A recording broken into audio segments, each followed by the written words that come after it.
so confused they even named it wrong, and everybody still calls it TMJ, which is the name of the joint. We've talked about that so many times.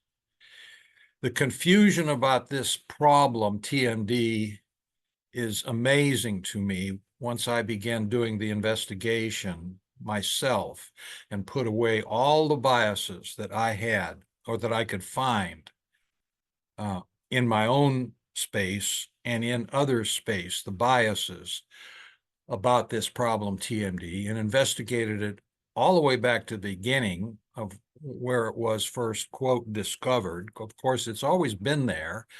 You know, a disease doesn't come out of nowhere. It isn't created by a thought process. It exists, whether it be bacterial disease. There are some diseases that are made worse. Certainly a great example comes to mind is lung disease and cancer, lung cancer, with the addition of tobacco to our environment and use.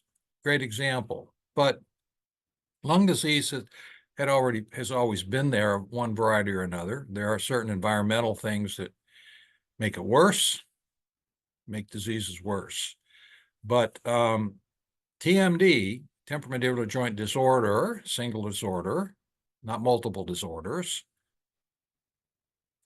is a problem because the patients don't know how or what to ask their doctor about the problem. They're totally reliant on the doctor and his supposed knowledge of this problem and his ability to diagnose and ferret out the correct diagnosis based on the very disparate symptoms that the patients sometimes present with.